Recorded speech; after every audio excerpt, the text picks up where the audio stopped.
અત્યારે હાલના ટાઈમમાં સાયબર ફ્રોડ બહુ વધી રહ્યા છે. એ બાબતે અમને બહુ પહેલાથી 1-2 મહિના પહેલા અમને એવી એક ખાનગી બાતમી મળી હતી કે જે સાયબર ક્રાઇમ જે હેન્ડલથી થાય કે જે બેઝિક એનું અંદર મોબાઈલ બેંકના એકાઉન્ટ્સ મારફતે સાયબર ક્રાઇમ થતા હોય છે. એટલે એ એકાઉન્ટ્સ જે છે એ ઘણા બધા લોકો જોડેથી અહીંયાથી ભાડે પર લેવામાં આવે છે કાં તો એમને ભોળવીને બીજા કોઈ બહાનાથી એના એકાઉન્ટનો ઉપયોગ કરવામાં આવે છે. એવી ખાનગી બાતમી હતી એટલે અમને મહેરબાન આઈજી સાહેબ જુનાગઢ તરફથી આ બાબતે સૂચના મળેલ હતી કે આ બાબતે વોચમાં રહેવું. અમે આ બાબતે વોચમાં હતા અને પોતાની રીતે કામ કરતા હતા. એ દરમિયાન અમને એક અરજી મળી. મોહમ્મદ શાબીર નામના વ્યક્તિએ એક અરજી કરી કે મારા એકાઉન્ટનો યુઝ થયું છે, એના અંદર 9-9.5 લાખ રૂપિયા જમા કરાવી અને બીજા કારણથી મને બતાવવામાં આવ્યું કે લોન આવ્યું છે એ રીતે પૈસા ઉપડાવી લીધા અને પછી મારું અકાઉન્ટ બ્લોક થઈ ગયું. એટલે અમને તરત જ ખબર પડી કે આ રીતે આ જે બેંક એકાઉન્ટ છે એનો ઉપયોગ સાયબર ફ્રોડમાં થયું છે. એટલે 1930 જે છે ગુજરાત સરકારની આખી હેલ્પલાઇન છે એના અંદરથી અમે ડેટા ચકાસ્યા તો ખબર પડી કે એના બેંક એકાઉન્ટ લીન થઈ ગયું છે, પૈસા લીન કરી દેવામાં આવ્યા છે અને એના ઉપર સાયબર ફ્રોડ થયું છે. એટલે તાત્કાલિક જ અમે એની ફરિયાદ લઈ લીધી. ફરિયાદ લઈને આગળ અમે તપાસ ચાલુ કરી. તો અમે જે શરૂઆતના એમના આરોપી જે અહીંના હતા જુનાગઢના લોકલ, એ આરોપીઓને પકડ્યા. તો એ આરોપીના આધાર પર અમને ખબર પડ્યું કે ટોટલ 8 આરોપી અહીંયા જુનાગઢના અમે આ બાબતે એની અરેસ્ટ કરેલી છે અને એ લોકોએ જુનાગઢના લગભગ 200 જેટલા બેંક એકાઉન્ટોનો લોકો જોડેથી લઈ લીધા છે કાં તો એનો ઉપયોગ કર્યો છે અને એ પૈસા 200 એકાઉન્ટમાં સાયબર ક્રાઇમના પૈસા એમાં નાખવામાં આવ્યા છે. અને એ જે 200 એકાઉન્ટની વિગતો અમારી જોડે પૂરી નથી, પરંતુ હાલમાં 82 એકાઉન્ટની પૂરી વિગત મળી ગઈ છે. એમાંથી 42 એકાઉન્ટને અંદર 50 કરોડ 41 લાખ રૂપિયા જેટલી મોટી રકમના સાયબર ક્રાઇમના આખા દેશના લોકો સાથે જે સાયબર ક્રાઇમ થાય છે અલગ અલગ એમોથી એના પૈસા જમા કરવામાં આવ્યા છે.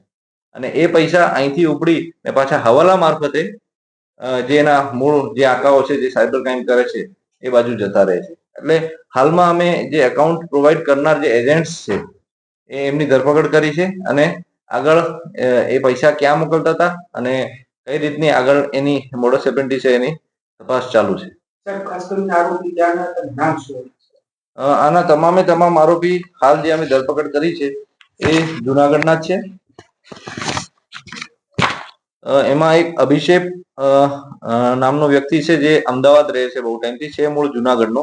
સચિન પણ જુનાગઢનો છે. આર્યન, ધર્મેશ, સતીશ દેવરાજ, અબ્દુલ કરીમ, આસિફ રહીમભાઈ અને નયનાબેન, આ તમામ લોકો જે છે આ પ્રકારે અકાઉન્ટ પ્રોવાઈડ કરનાર તેમજ પૈસા હવાલા મારફતે આગળ મોકલવામાં તમામની સંડોવણી છે. આ લોકો ડીલ કેવી રીતે થતી સર એકાઉન્ટ માટે? આ લોકો જે છે એમાં મૂળ જે મુખ્ય એજન્ટ છે અભિષેક અને સચિન, એ આ નીચેવાળા જેટલા લોકો છે એમનો કોન્ટેક્ટ કરતા કે ભાઈ તમારા એકાઉન્ટ તમારે આ રીતે એકાઉન્ટ લઈ આવવાના છે અને તમને એના પર કમિશન આપવામાં આવશે. એટલે આ જે નીચેવાળા એજન્ટ્સ જે હતા એ તમામનો કોન્ટેક્ટ કરે ને ગમે તે વાત કરે કે તમને અમારા લોન આવવાનું છે કાં તો કોઈ બીજા પૈસા આવવાના છે તમે અમને આપી દેજો. એટલે મિત્રતા કેળવીને એમનો ઉપયોગ કરતા હતા. આમાં આખા અકાઉન્ટની કીટ આપવામાં નથી આવી. એક નવી એમો જોવા મળી છે કે એમાં પૈસા નાખીને ઉપાડી લેવામાં આવતા હતા.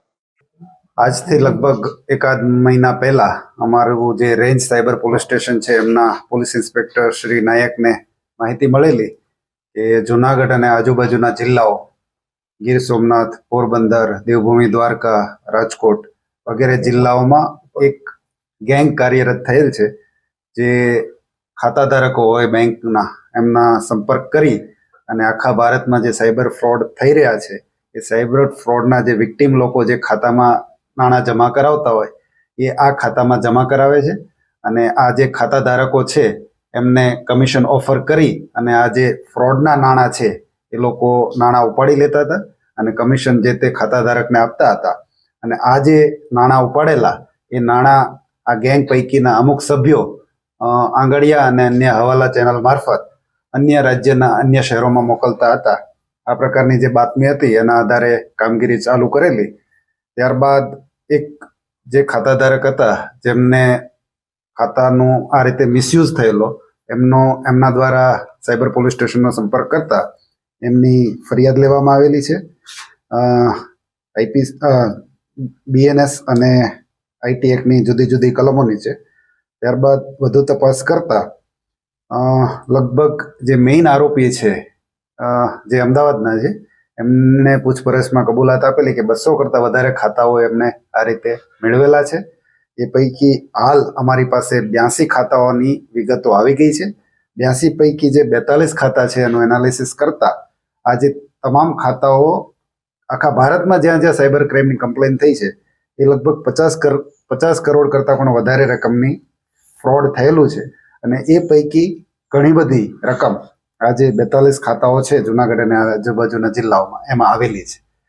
આમાં સાયબર ફ્રોડ થાય છે એટલે એમાં વિક્ટીમનો સંપર્ક કરતા હોય જે વ્યક્તિઓ એ વાળી ચેનલ અને ત્યારબાદ પૈસા જમા થયા પછી એ પૈસા જે છે એ મૂળ ફ્રોડસ્ટર હોય જે મેઇન ફ્રોડસ્ટર ત્યાં સુધી પહોંચવાની જે બંને ચેનલ છે એ ચેનલ ઉપર હાલ તપાસ ચાલુ છે. કેટલા લોકોને કુલ એરેસ્ટ કર્યા? આજની જે એફઆઈઆર દાખલ થઈ એ પછી કુલ 8 લોકોને અમે એરેસ્ટ કર્યા છે. એ પૈકી 2 જે છે અમદાવાદના છે એ લોકો મેઇન એજન્ટો છે કે જે લોકો મેઇન ફ્રોડસ્ટર સાથે સંપર્કમાં છે. એમની નીચે 5 બીજા જે એના લોકલ એજન્ટો છે જે આવી રીતે ખાતાધારકો હોય એનો સંપર્ક કરી અને એમને જુદું પ્રલોભન આપીને કે તમારી લોન થઈ ગઈ છે અથવા તો અમારા કોઈના પૈસા આવવાના છે કોઈ પણ કારણસર એ તમે અમને લઈને આપો એટલે અમે તમને કમિશન આપશું. તો એ રીતના 5 લોકલ એજન્ટ છે. એ સિવાય પણ ઘણા બધા લોકલ એજન્ટના નામો ખુલ્યા છે જેની તપાસ ચાલુ છે.